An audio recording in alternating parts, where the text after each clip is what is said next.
Thank you.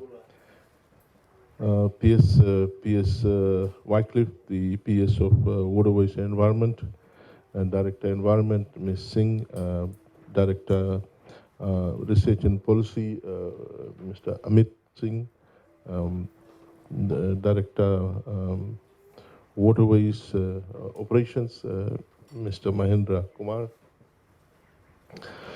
the members of the Vanua,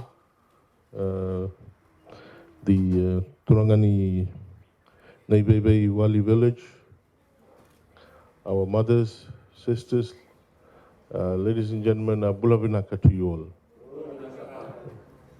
Who's the Vetiva coordinator? What's his name? Our project manager, Sikeli, the project manager of the Vetiva project. Ladies and gentlemen, it's a pleasure to be here in this village today. It's a nice morning. It's a cool morning, little bit of sunlight, but it's nice to be here today. Last week or so, I was watching a small National Geographical video with my family, and in that, there's a lot of videos on the YouTube. Wild animals, are taking each other, and we watch a lot. I watch a lot. So we were watching and passing some time in the evening, and there was this lion, who caught the small baby of a, I think it was an antelope, probably.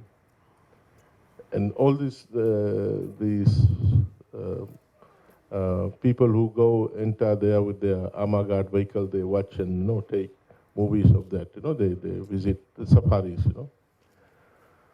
So my son said, why aren't these guys saving that baby? The lion ran after and attacked the antelope, and the antelope ran away, couldn't save the baby, and they caught the baby.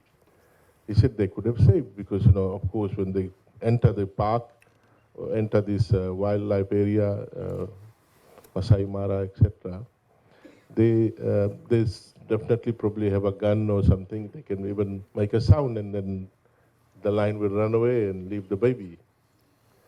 The simple explanation is that, as P.S. Wycliffe has mentioned, nature has its own way of balancing,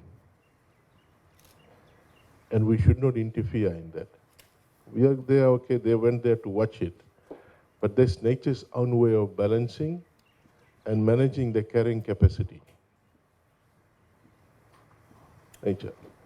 But the problem has arisen, why we are now interfering, is when our own conduct have gone against the environment, our natural resources. And therefore, we now have to come and protect the environment, our natural resources. And it is in this regard that when scientists notice that various aspects of nature is under trouble, under problem, then they started to dedicate days where on that day, at least the international community can have a mass movement and discussion and discourse and map out ways of how they want to deal with the particular issue in their local area. So in this regard to our waterways, rivers in particular, in 2005, a guy called Mark Angelo got UN to recognize that we need to dedicate a day for rivers, especially if rivers was not under threat, was not under problem, then there wouldn't have been a dedicated day for rivers. Like we have a dedicated day for biodiversity, because biodiversity is under threat. Dedicated day for, flora and fauna. So this day is basically dedicated where around the world, in individual countries, we get together, take a deep breath, and really say to ourselves how fortunate we are to have this stock of natural resources, the environment from which we source our living, with which we are intrinsically related. And if we want to continue to get sustenance from environment, our natural resources, our natural heritage, then we need to also look after it. We need to protect it. We need to build resilience amongst the natural environment. We need to restore the environment, restore the various uh, components of the natural environment. And today is dedicated for uh, rivers. Now, ladies and gentlemen, you all know very well how our forefathers, our life, their life, were linked to waterways or rivers. Why did, those of you who have gone in the interior, those who have taken domestic flight from Nendi, Suva, Lambasa, you would have noted that communities in the interior, their villages are along the waterways, or the villages are along the coastal area. So you've got the ridge down to the reef. That's why we've got a dedicated program called R2R, Reach to Reef. Because our communities are always have themselves located alongside the waterways, because their life revolves around waterways. Their life revolves around reach to reef. So that's how land allocation was done. That's how land allocation was done for Matangalis and villages, so that they have components of both, reach to reef. Ladies and gentlemen, if you take a stock of these waterways, these rivers, over time, and that is why I always emphasize to our staff that always when we're talking about a particular aspect of the national economy, whether it's the economy, society, we must look at time series data. So it will tell us what is happening to that particular variable under study over time. And I suggest we take a look at what is happening to our waterways. Now, a lot of this work that we do downstream, dredging, desilting, it is because what's happening upstream. And how, and when people call me and say, just this morning someone called me from Lambasa and saying that, he used to harvest about 200 bags of rice, and now he can't harvest anything more than 2 bags of rice because of saltwater inundation. So I said, he said that he has been sending the complaint to our staff and they haven't done anything. So immediately I didn't want to say to him that, look, this is due to climate change, sea level is rising and saltwater is coming, and therefore the land that was suitable for agriculture some years back has been taken over by sea, by saltwater. But I said, I need to understand this situation, and I said, I'll get my staff to come and have a look, and then we'll get a report, and I will read the report, and I will talk to you. I didn't want to immediately say that that land is not suitable. Maybe we could do some work and make it suitable. Maybe we can make half the land suitable. But I want to talk to him nicely and explain to him what is happening around us. And we need to understand what is happening around us. Whether it's regard to rivers, a river, whether regard to extensive rainfall, intensity of the rainfall, frequency of rainfall, we need to understand that what the situation was about 4 decades ago, 40 years ago, or 50 years ago, situation have changed now. And therefore it requires us to double our effort to protect our natural resources and environment. But remember, it's not only climate change that is affecting us, it is our own conduct that, that is also contributing towards the dilapidation of our natural resources, our environment, our waterways. There's a community in Navua, without discussing and taking any permission from us and relevant authorities, went and constructed houses along the pathway of the river. And now they are saying that the river is threatening them. Yes, it will, because you never took permission from us, where we could have advised you how to erect structures and how many meters away from the waterway so that we can go in, protect them and, erect barriers.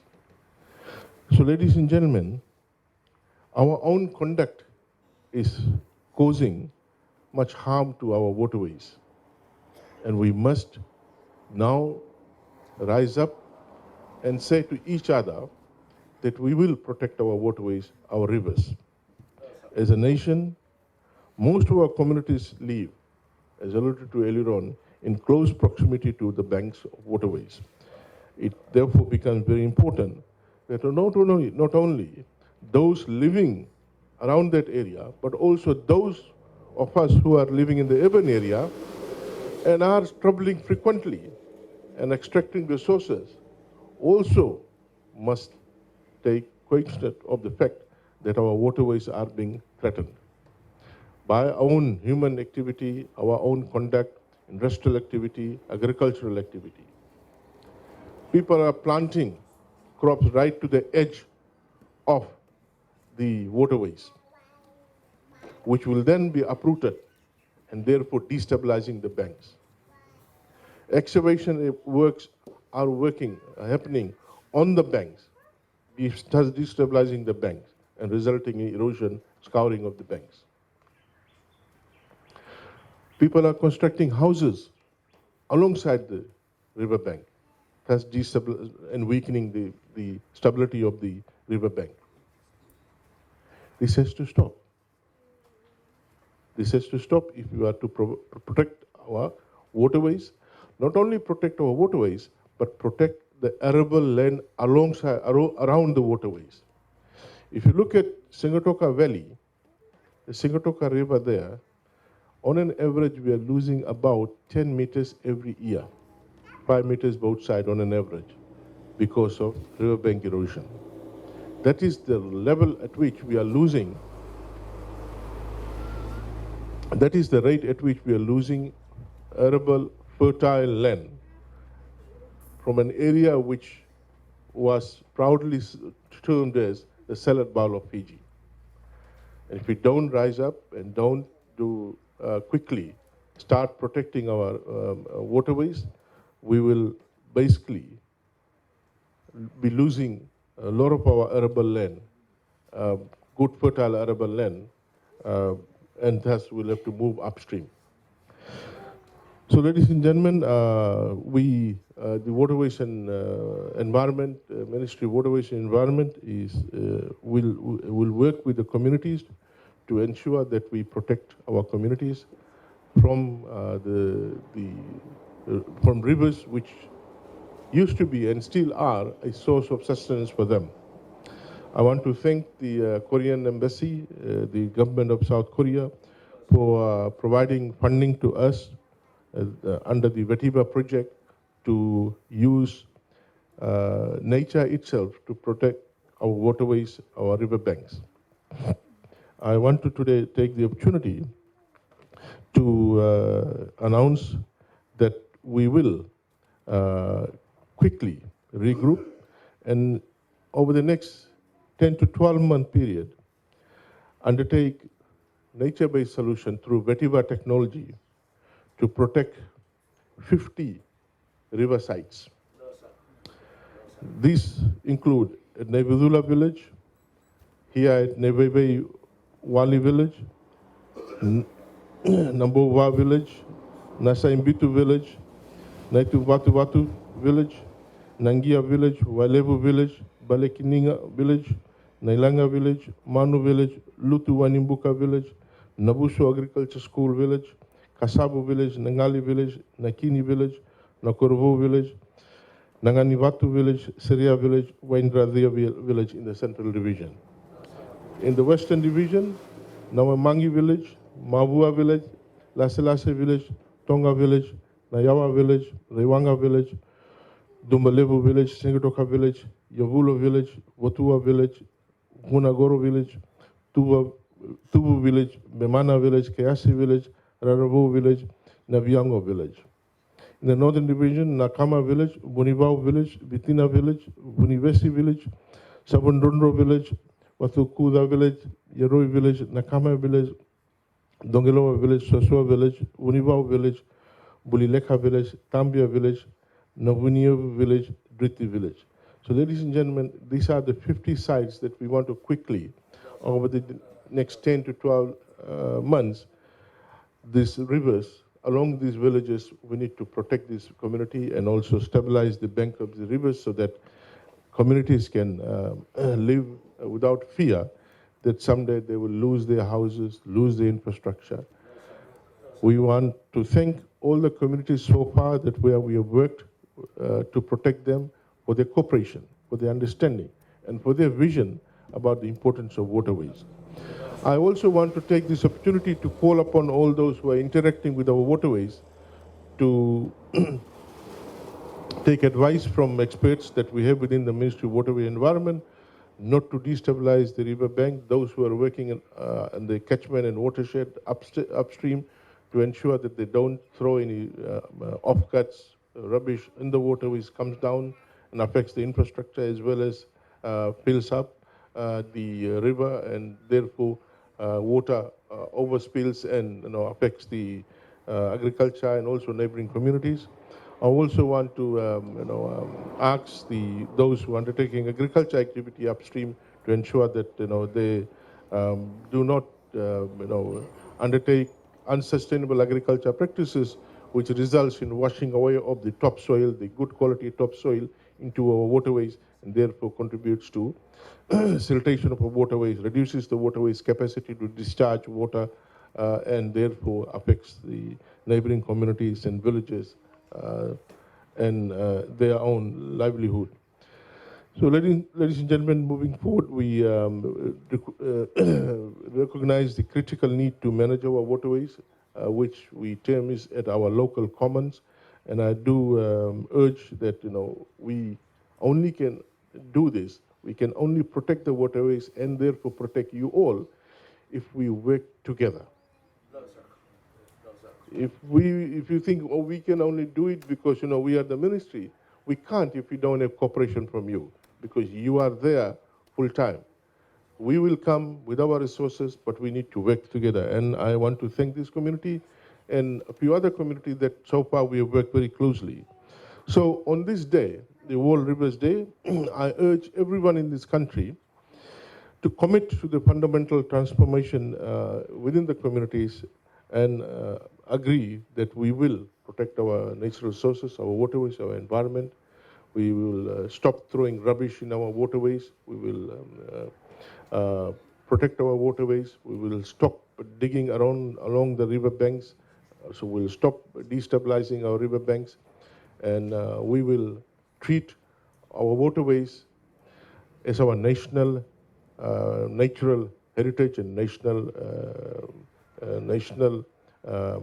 asset, which we have an obligation to secure the future of the generations to come in this country. Thank you, Naka. And happy World Rivers Day. Thank you.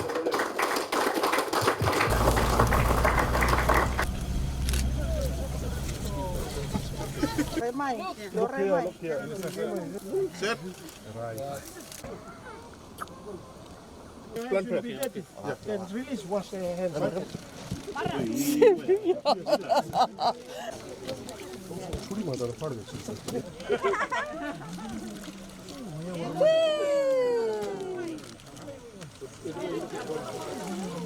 Look at this camera, please.